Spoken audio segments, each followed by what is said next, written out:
السلام علیکم ورحمۃ اللہ۔ ابو سعید خدری رضی اللہ تعالیٰ عنہ بیان کرتے ہیں کہ ایک دفعہ ان کی والدہ نے ان سے کہا کہ آپ نبی علیہ السلام کے پاس جائیں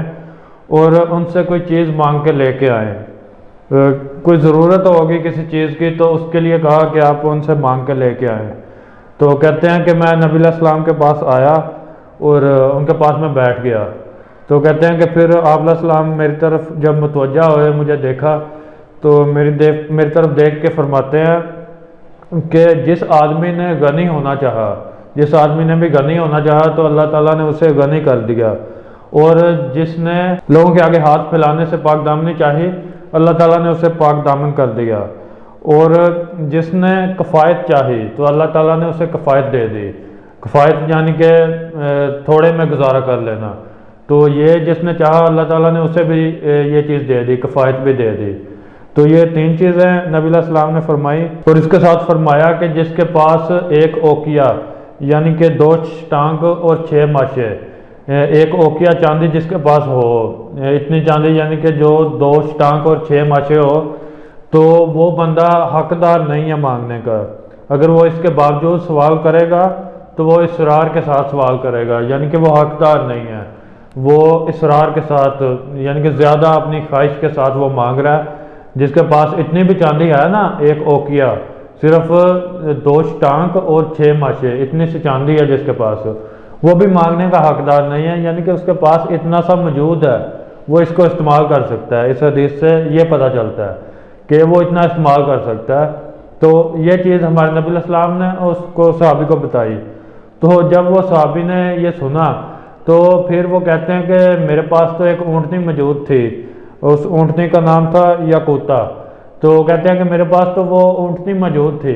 تو میں نے کہا کہ میری اونٹنی تو اس ایک اوقیہ سے بھی بہتر ہے، ایک اوقیہ جتنی قیمت بنتی ہے، 2 ٹانک اور 6 ماشے چاندی کی جتنی قیمت بنتی ہے اس سے زیادہ بہتر ایک اونٹنی میرے پاس موجود ہے۔ تو کہتے ہیں اس وجہ سے پھر میں اٹھ کے آ گیا وہاں سے، میں نے نہیں مانگا، جو بھی میں نے مانگنا تھا نا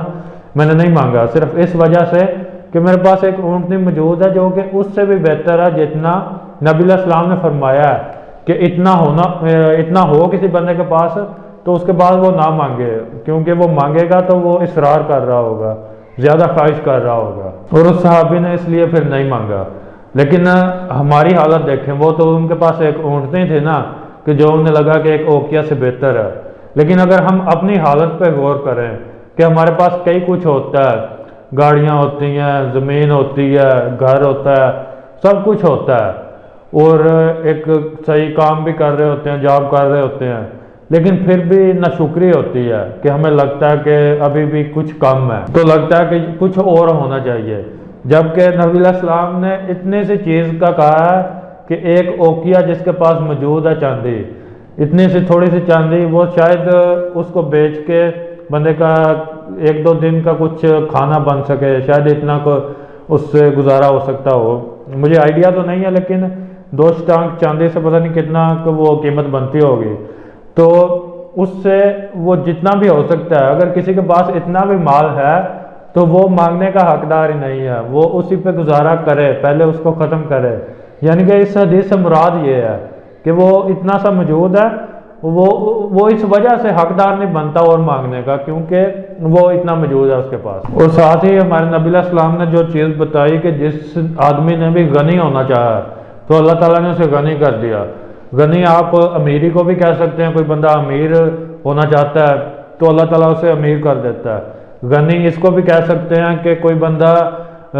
اپنے دل میں مال کی جو محبت ہے اس کو ختم کرنا چاہتا ہے، وہ چاہتا ہے کہ میں لوگوں کو دیتا رہوں، لوگوں کو ہی جو میرے پاس ہو میں لوگوں کو عطا کرتا رہوں، تو کوئی بندہ یہ چاہتا ہے تو اللہ تعالیٰ اس کے لیے یہ بھی پورا کر دیتا ہے۔ یعنی کہ غنی ایک ہوتا ہے دل کا بھی امیر ہوتا ہے، غنی ضروری نہیں کہ صرف پیسے کا امیر، ایک دل کا امیر ہوتا ہے کہ جو دیتے ہوئے وہ اس کو پریشانی نہیں ہوتی، وہ کسی کو دیتے ہوئے اس کو ہچکچاہٹ نہیں ہوتی کہ میرے پاس نہیں رہے گا تو میرا کیا ہوگا، یہ ڈر نہیں ہوتا، تو اس کو بھی غنی کہتے ہیں۔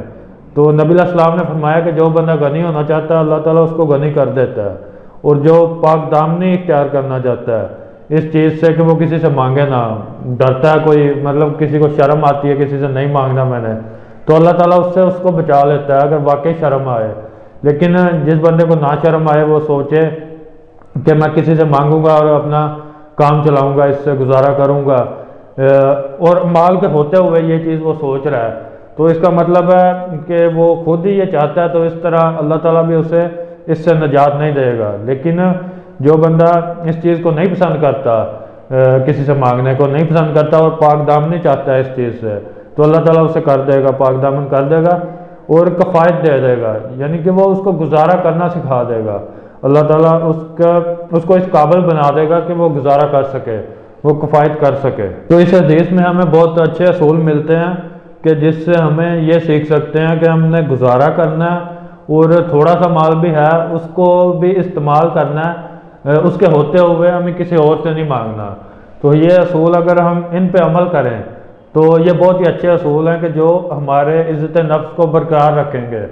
کہ ہمیں کسی کے آگے اپنی عزت نفس کو مجروح نہیں کرنا پڑے گا، کسی کے آگے ہاتھ پھیلاتے ہوئے، کسی سے مانگتے ہوئے، کیونکہ ہمیں پہلے ہی اندازہ ہوگا کہ ہم نے تب تک نہیں مانگنا جب تک ہمارے پاس کچھ نہ کچھ موجود ہے۔